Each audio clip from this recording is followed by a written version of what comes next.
One day I will go to the Mount of Olives and stand where you stood. One day I will stand with you there, when you come back for us in all of your glory. How I can't wait for the day I get to meet you, King Jesus. I can't wait to hug you and kiss your face, and wash your feet, and learn all about you all over again.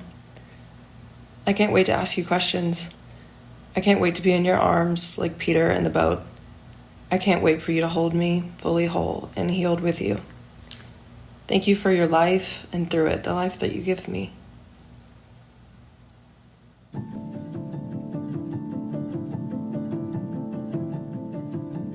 I've never known my life apart from Jesus and his love, even in the hard things.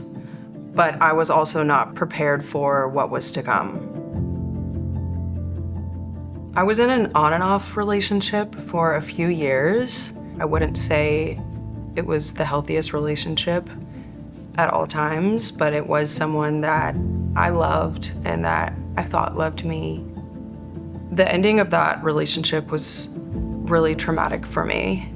I became a survivor of domestic violence, and I remember I was stuck in an apartment in the West Village, and I had nowhere else to go. And there was a moment of hopelessness that came where I thought that was the end for me. All of my dreams flashed before my eyes. The dreams of wanting to be a mom and to be a wife and to grow in my career and to really make a difference in New York City, I thought was gone. There was a window in the apartment, and I had a moment of fight or flight, and I almost jumped out of the window. In that moment, I heard a voice, and it said, "No, stop, back up. Your story is not over, and I am going to fight for you." And I didn't know whose voice that was at the time, but when I look back now and the months following, I know that was Jesus, and he promised me that I would make it out. And by the grace of God, I was able to find my phone and call the police, and I was safe. A few months after, I had a friend and a colleague, and I remember we were talking about how we both go to the same church. And he invited me that day to Soho dinner party. And he sent me the address later that day, and when I looked it up, I saw that it was across the street from where the event happened. And I thought to myself, there's absolutely no way that I can go there. There's no way that I can revisit this. It's too soon. But the more I sat on it, the more I felt God urging me to go. He put it on my heart that I needed community and that there was an opportunity right in front of me, and he wanted me to take it.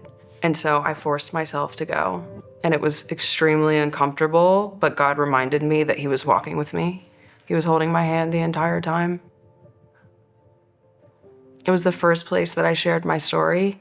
And the most beautiful thing about it was the same place that broke me to my core, God used to restore my life.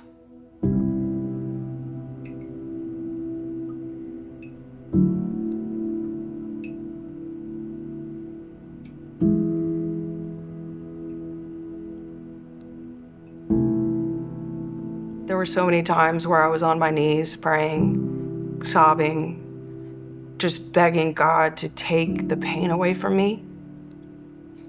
And he was so intentional with my heart during that time. And he just kept whispering over me, "I'm making all things new." That verse was what kept me going for a year of my life. In the pits of my despair, he met me there. I didn't feel worthy of love, and I definitely didn't feel worthy of God's love. And so I remember feeling like, I don't deserve your love. Like, I don't deserve this peace that you're giving me. I messed up. I messed up my life. And Jesus reminded me that I don't need to search for my worthiness in any other place but him. And I had spent so many years searching for my identity in people and my job. And he just wanted to remind me that my worthiness is found in him. If I were sitting in front of Jesus right now, I think he would say that I'm his daughter. And that he saw all the tears and all of the pain that I went through, and that he was there the entire time. And it was all a part of bringing me back to him.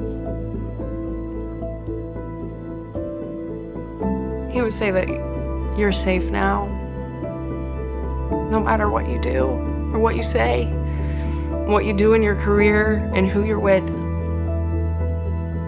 you are mine, and you are so worthy of my love.